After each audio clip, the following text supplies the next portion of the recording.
Thank you Pact for sponsoring today's video.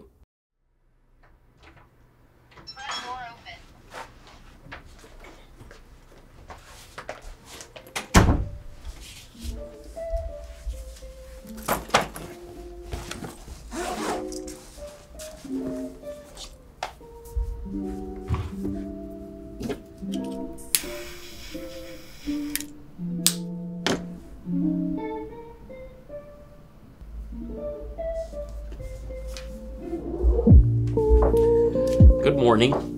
Okay, let me tell you guys a story. And this is the story of how awesome my MacBook has been for the past year. It's been a daily up until the M2 MacBook Air came in, but that's mainly because my job is to review laptops. I wouldn't have gotten the M2 Air if it wasn't for the fact that I'm a tech reviewer and I gave up my software engineering career. I think this MacBook is the hardest laptop a manufacturer has to compete with, and let me explain to you exactly why.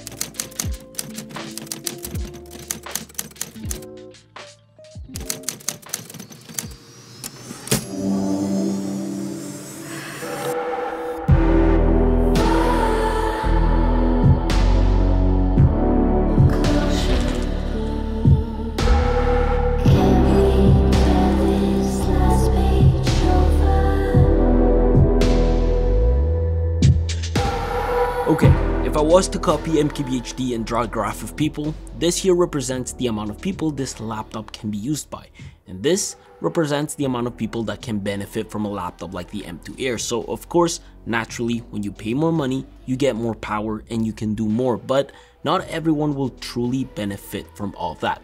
The important thing to know is that the M1 Pro can do a lot and will be able to do a lot for years to come. Someone like myself that likes trying new things like, I don't know, 3D modeling, UI design, mobile development, music production, or even coding games and VFX, you'll always feel welcome to do these things with a 14-inch Pro. You'll never truly have to second guess yourself on whether or not you're able to at least start diving into a new field or a new career. I like to call this base model MacBook Pro 14-inch a stewardship, just cause it's the opposite of a gatekeeper. To me, it's the perfect long-term investment. If you're someone that doesn't quite know whether or not they will be doing the same thing in the long run, or simply you're someone that needs the power, this is the laptop for you. Now, if you are one of the people that feels bummed out about the new MacBooks being delayed, honestly, I don't think you should be. You don't always need to seek for more power and more and more and more. And I've always said it, you need to draw the line somewhere. And with the thousands of hours I've spent with this laptop, I think this here is where most people can draw the line. From the old M1 Air to the new M2 Air, we only truly saw a 20% increase in power from an already very impressive M1 chip.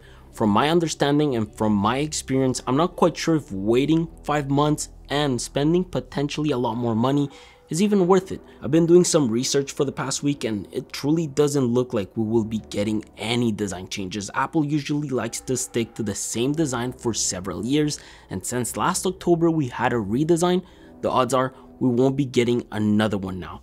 However, the rumors around the new chip are that we will be getting a 3nm chip instead of a 5nm chip. While smaller chips do reduce area, power consumption, and improve performance, the new M2 Max is set to support up to 64GB of RAM, which is very much the same as what we currently can option.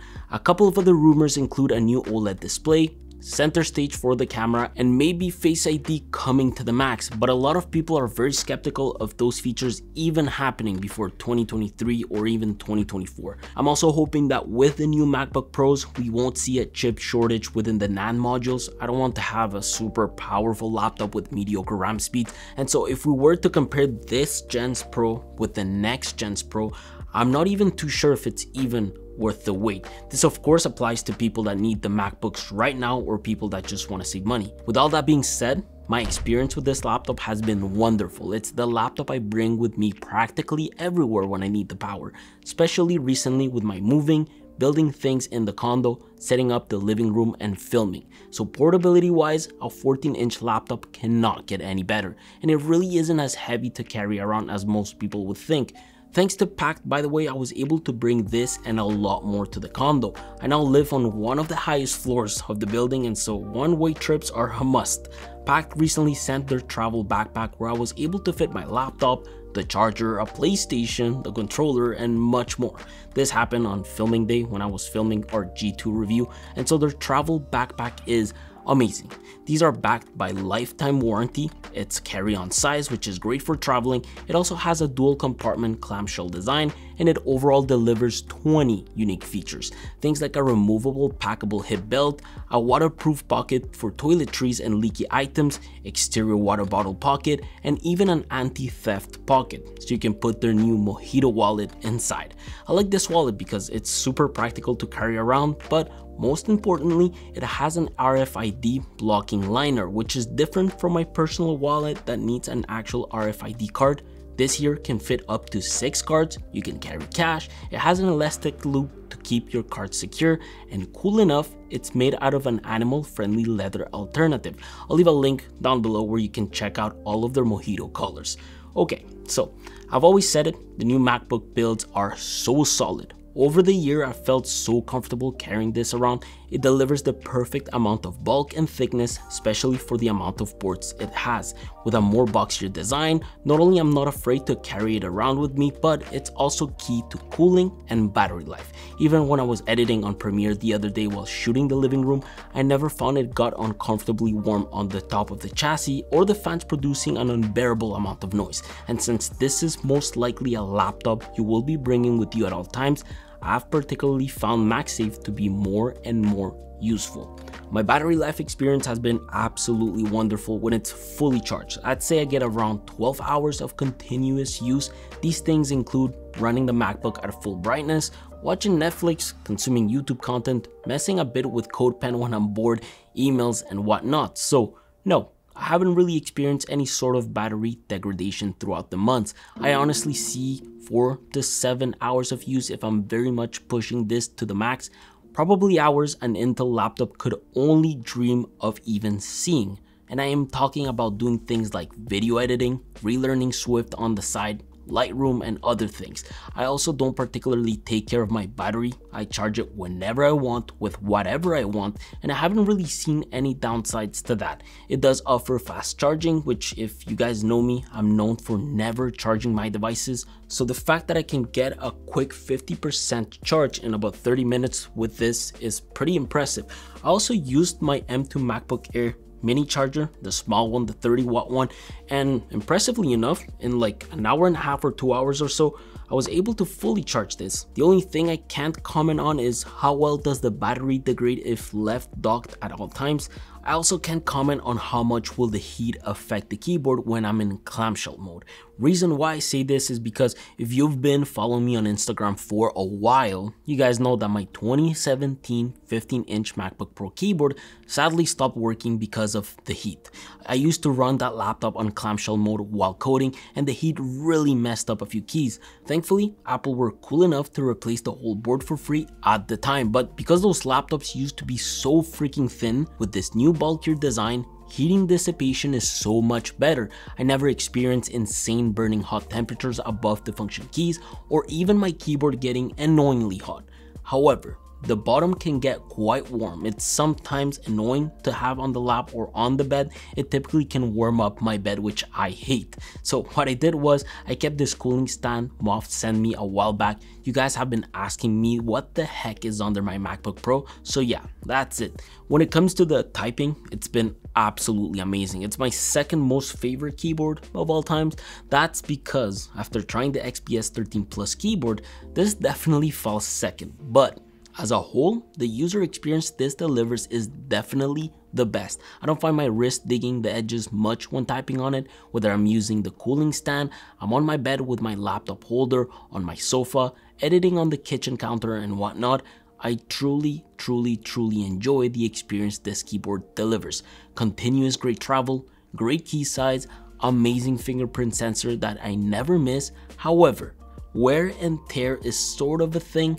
The matte from the black keys does get dirty easily and shows after a while, especially around the spacebar and the keys you most frequently use. But overall, the fact that the keys sit on this anodized black inset always makes the keys feel and sound good. When it comes to the trackpad, there's not much to comment. It's not like my old 2017 MacBook Pro 15-inch where the trackpad would all of a sudden stop working and then I would have to reboot it and then it would work again. This has definitely never been the case and it still works like it's supposed to be working. On the other hand, when it comes to the ports, I do believe I do have a faulty SD card slot. Over the last couple of months, ever since we went to New York City to shoot for a Bose event, I've realized that the SD card reader doesn't always read the cards. It's a fault that comes and goes. Sometimes it works and sometimes it doesn't. Plus, I do find that when it works, it takes quite a bit of time for the SD card to show up. But other than this port not working so well, the rest are perfect. HDMI, USB-C, and the audio jack are all things I personally enjoy having, and it's all I need to have a great travel experience. Of course, if you do dock this laptop, a good dock will definitely help you out. One I massively recommend is the SanDisk Pro dock, and if you are on a budget and don't need that many readers, the CalDigit is wonderful. Probably not as wonderful as the display though. Quick disclaimer, this Liquid Retina XDR panel is a beautiful display, but it's not a must. However, since I'm a color freak when it comes to the work we do, and I genuinely enjoy high nits with great sharpness, I do genuinely think this is the best display ever, right along with the XPS 13 Plus. ProMotion has been very nice when coding and checking out designs, and it's a nice little add-on to have within your life, especially if you are a 9gag user or a Reddit user. Consuming content is very pleasant. I do think that mini LED displays aren't perfect. Display blooming can be a thing from time to time, but it doesn't seem to happen on this device, unlike the M1 iPad Pro I reviewed last year. Quality control has been amazing on this display. It's impressive to see that even with the new notch, we get a 1080p camera, slim bezels, and great output. And no, this little camera cover hasn't cracked my screen, so don't need to worry about that.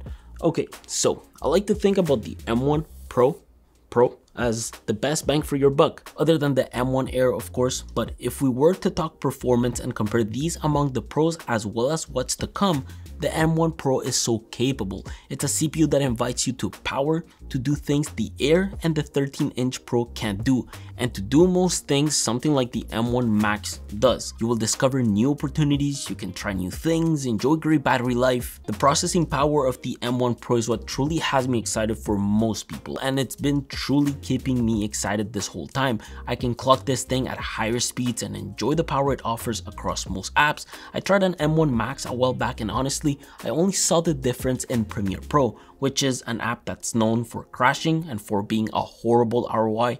I've thrown so much money at our custom PCs and it still manages to lag and fail. And so coming back to the M1 Max, yes, you will notice an increase in performance when it comes to this case scenario, but it's very much for a specific amount of people. That's why I'm so excited to see what the M2 Pro has to offer. It's going to be very hard to compete with the M1 Pro, and I think the next generation of MacBook Pro will struggle, just like the M2 Air struggled to surpass the M1 Air. The fact that my laptop starts to thermal throttle when I treat this like my $6,000 build should tell you guys something. Look, if you are waiting for the new MacBooks, I would say don't. Ask yourself, if you would have gotten the M1 MacBook Air a few months ago, knowing how the M2 MacBook Air performs now, would you be disappointed? I think we might see the same thing the next year with the MacBook Pros. However, no matter what, the MacBook chips will still see an increase in speeds, and I'm actually excited to max out the next generation of Apple Silicon and throw Premiere at it. But I'm one of those people that needs a maxed out chip for one specific task, so my ROI better be worth it. For most people, I think the sweet point is the M1 Pro. Grab one as they are coming on sale. You will not regret it. Hopefully, this video helps you guys out. Check out some of the other long-term reviews. They will really help you guys take a decision. I'm signing out on my end. Take care, guys. Peace.